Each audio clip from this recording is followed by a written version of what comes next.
YCP యొక్క అత్యుత్సాహమే Ambati రాంబాబుకు remand విధించడానికి కారణమైంది.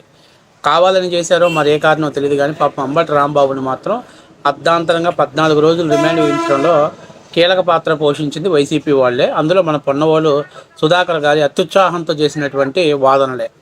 First పోలీసులు పెట్టినటువంటి కేసుల్లో దాదాపుగా అంబటి రాంబాబు మీద 16 కేసులు నమోదయ్యాయి రాష్ట్ర వ్యాప్తంగా ఇప్పటివరకు. ఈ 16 కేసుల్లో పోలీసుల విధులకు ఆటంకం కల్పించడం, పోలీసుల మీద దురుసుగా ప్రవర్తించడం, అలాగే ముఖ్యమంత్రి గారి మీద అనుచిత వ్యాఖ్యలు చేయడం, ఇలాంటి వాటి మీద అభియోగాల మీద అంబటి రాంబాబు మీద మొత్తం 16 కేసులు నమోదయ్యాయి. అయితే ఈ కేసులు నమోదైనప్పుడు జడ్జి గారు విచారణ చేసేటప్పుడు పొన్నవోలు సుధాకర్ గారు కొన్ని విషయాలు తీసుకొచ్చాడు. మేడం, అంబటి రాంబాబుకి రక్షణ కల్పించాల్సిన బాధ్యత పోలీసులదే, కానీ పోలీసులు పాత్ర పోషిస్తున్నారు. దాని ఫలితంగా అంబటి రాంబాబు మీద అటెంప్ట్ జరిగింది. అంతేకాకుండా పోలీసులు చూస్తూ ఉన్నారు. కాబట్టి అంబటి రాంబాబుకి ప్రొటెక్షన్ కల్పించాల్సిన బాధ్యత ప్రభుత్వం మీద, పోలీసుల మీద ఉంది. సో మీరు దాన్ని ప్రొటెక్షన్ కల్పించాలని ఆయనకి పోలీసులకు ఆదేశించాలని చెప్పి పొన్నవోలు సుధాకర్ గారు మా జడ్జి గారిని కోరారు. అయితే దీని మీద పోలీసులు వివరణ ఇస్తూ అంబటి రాంబాబు గారిని ఒక రాష్ట్ర ముఖ్యమంత్రి గారి మీద అనుచిత వ్యాఖ్యలు చేయకుండా ఉన్నట్లయితే ఈరోజు ఇటువంటి పరిస్థితి వచ్చేది కాదు అని చెప్పేసి పోలీసులు జడ్జి గారు చెప్పారు.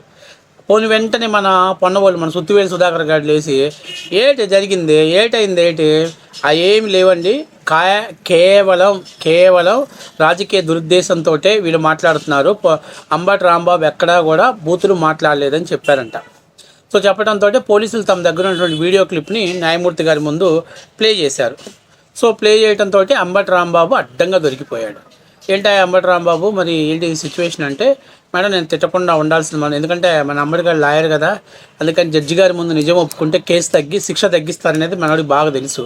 సో అందువల్ల పశ్చాత్తాపంతో నేను పొరపాటున నోరు జారి అన్నాను మేడం అని చెప్పారంట.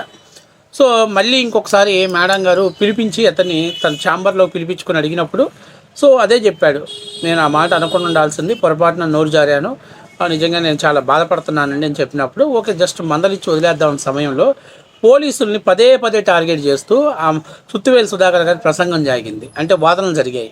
అందులో ఏం చెప్తారు, అంబటి రాంబాబు ఇంట్లో పోలీసులు పాత్ర పోషించారు, దాడులు చేస్తున్నా సైలెంట్గా ఉన్నారని చెప్పడంతో ఆయనకి పొలిటికల్ థ్రెట్ ఉందని చెప్పారు.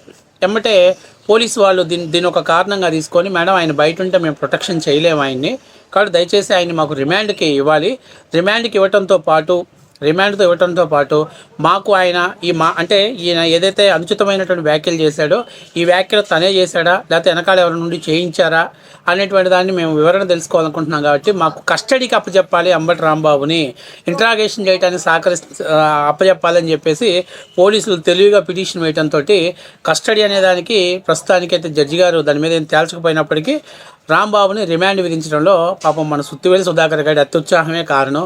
రాంబాబు అమ్మాయిని 14 రోజులు జైల్లో మగ్గబెట్టడానికి సుత్తివేలు గారే కారణం. ఇది వాస్తవ విషయం. ఎందుకంటే మనోడు పద్దాకలా ఆయనకి పొలిటికల్ థ్రెట్ ఉంది, లైఫ్ థ్రెట్ ఉందని చెప్పడంతో వీళ్ళు ఏమనుకున్నారంటే ప్రొటెక్షన్ ఇస్తారేమో జడ్జి గారు రిమాండ్ ఇచ్చారని. కానీ ఇక్కడ జడ్జి గారు ఏమన్నారంటే పోలీసులు చాలా తెలివిగా జడ్జి గారితో తమ ఆర్గ్యూస్ చెప్పారు. ఏంటది, మేడం అంబటి రాంబాబు బయట ఉంటే మేము ప్రొటెక్షన్ చేయలేము, ఎందుకంటే ప్రజలు చాలా కోపంగా ఉన్నారు, అంతేగాక ఆయన మాట్లాడిన మాటల మీద ఒక పార్టీలో ఉన్నటువంటి మహిళలు చాలా కోపంగా ఉన్నారు, కాబట్టి ఆయనకు మేము పొలిటికల్ థ్రెట్ ఉంది, ఆయనకి లైఫ్ థ్రెట్ ఉంది, కాబట్టి ఆయన మాకు అప్పచెప్పి బాబుని కాపాడదామని మన సుత్తివేలు సుధాకర్ అనుకున్నాడో లేదో నాకు తెలియదు, కానీ మొత్తం మీద అంబటి రాంబాబుని అడ్డంగా బుక్ చేశాడు. సో ఇప్పుడు జడ్జి గారు ఏమంటున్నారంటే ఆయన బయట ఉంటే ప్రొటెక్షన్ ఇవ్వలేమంటున్నారు, కాబట్టి పోలీసులు ఎట్లాగో ఆయన ముఖ్యమంత్రి గారి మీద అనుచిత వ్యాఖ్యలు చేశారు కాబట్టి ఆయనకి 14 రోజులు మేము రిమాండ్ విధిస్తున్నాం. ఈ రిమాండ్ విధించిన తర్వాత ఆయన పరిస్థితులు సర్దుమణిగిన తర్వాత ఆయన్ని మళ్ళీ మేము విడుదల చేసే అవకాశం ఉంటుందనే కారణంతో రిమాండ్ విధించడం జరిగింది. ఇక్కడ మన సుత్తివేలు సుధాకర్ గారి కేసులు ఇంతవరకు గెలిచిన చరిత్ర లేదు. మన రిమాండ్ సింహం ఏ కేసు అయినా వాదిస్తే ఏదో ఒక కారణంతో బొక్కలో పోవాల్సిందే. ఇక్కడ చాలా ముఖ్యమైన విషయం ఏంటంటే ఫీజు ఏమో జగన్ దగ్గర తీసుకుంటాడు, కానీ న్యాయం ఏమో కూటమి నాయకులకు చేస్తున్నాడు. చాలా అన్యాయం రా బాబు. నువ్వు ఒక్క కేసు తీసుకున్నావంటే ప్రతి వాడు గుండెల మీద చేసుకొని అబ్బా సాయిరామ్ వీడి వాదనలు వింటే ఖచ్చితంగా జడ్జి గారికి పిచ్చిలేసిద్ది, ఖచ్చితంగా రిమాండ్ విధిస్తాడు.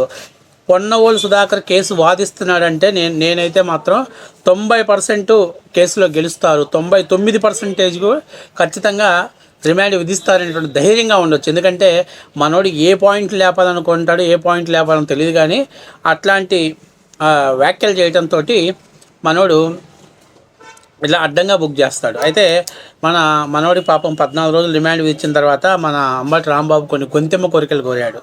అదేంటంటే, నేను ఒక మాజీ మంత్రిని కాబట్టి నాకు రాజమండ్రి జైలు చూపించమని చెప్పారు.